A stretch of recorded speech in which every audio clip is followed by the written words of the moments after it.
साधु और विधवा औरत की कहानी। ये कहानी एक छोटे से गांव की है, जहां एक साधु बाबा और एक विधवा औरत की मुलाकात ने उनकी जिंदगी को पूरी तरह से बदल दिया।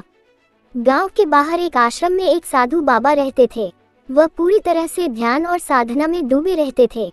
उनका नाम था बाबा शरण। बाबा शरण का जीवन सत्य, प्रेम और योग में समर्पित था।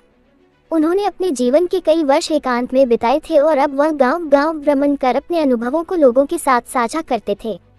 वहीं गांव के एक छोटे से घर में रहने वाली विधवा महिला राधा अपने जीवन की कठिनाइयों से जूझ रही थी।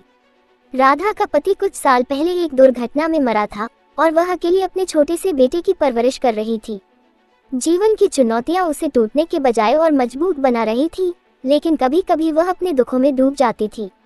एक दिन जब राधा खेतों में काम कर रही थी, बाबा शरण उसके गांव में आए। गांव के लोग उन्हें देखकर श्रद्धा से हाथ जोड़ते थे, लेकिन राधा को किसी साधु से कोई विशेष उम्मीद नहीं थी। फिर भी एक दिन गांव के बाजार में राधा की मुलाकात बाबा शरण से हुई। वह चुपचाप बैठी थी और अपनी परेशानियों के बारे में सोच रही थी। बाबा ने उसे देखा और उसके पास जाकर बैठे। तुम्हारा चेहरा दुखी क्यों है बेटी? बाबा शरण ने पूछा। राधा ने सिर झुकाते हुए कहा, स्वामी, मेरे जीवन में कोई सुख नहीं है। मेरे पति का निधन हो गया, अब मैं अकेली हूँ। मेरे पास न तो धन है, न ही कोई सहारा। सिर्फ एक बेटा है जो अब बड़ा हो रहा है। बाबा शरण मुस्कुराए और बोले, तुम्हारी आत्मा बहुत मजबूत है राधा। इस दुनिया में दुख और सुख दोनों आते हैं, लेकिन जो अपनी दुखों को सहन करके बढ़ता है वही सच्चा साधक है। तुम्हारा दुख तुम्हें शक्ति दे रहा है, समझो इसे।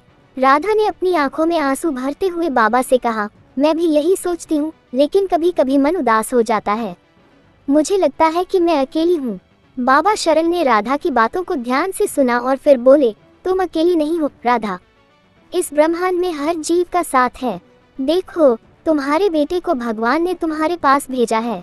उसकी देखभाल करोगी तो तुम्हारी आत्मा को शांति मिलेगी। और याद रखो, जो किसी और की मदद करता है उसका दुख हल्का हो जाता है। राधा की आंखों में चमक आई। उसने महसूस किया कि उसका दुख केवल एक आंतरिक संघर्ष था और उसे अब अपने जीवन को एक नई दिशा में देखना था। उसने बाबा शरण से आशीर्वाद लिया और उनका मार्गदर्शन स्वीकार किया। वह रोज भगवान का नाम लेने लगी, अपने बेटे को अच्छे संस्कार देने लगी और धीरे धीरे उसकी जिंदगी में सुख शांति आने लगी। उसने समाज की सेवा भी शुरू की, गांव के गरीब बच्चों को पढ़ाने और उनकी मदद करने लगी। उसकी मदद से कई लोगों का जीवन बदला।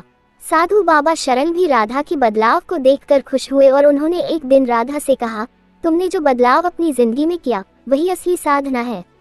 ये दिखाता है कि दुख का सामना कैसे किया जाता है। अब तुम्हारी आत्मा शुद्ध हो गई है। इस प्रकार राधा ने अपने जीवन के कठिन समय को अपने आत्मविश्वास और साधना से पार किया। उसने समझा कि जीवन में हर परिस्थिति में हमसे जो सबसे महत्वपूर्ण चीज चाहिए वह है आत्मसंयम, विश्वास और प्रेम। और इस तरह साधु बाबा शरण और विधवा राधा की कहानी गांव में एक प्रेरणा बन गई। ये कहानी कैसी लगी? अगर ऐसा ही कहानी और चाहिए तो वीडियो को लाइक, चैनल को सब्सक्राइब जरूर करें।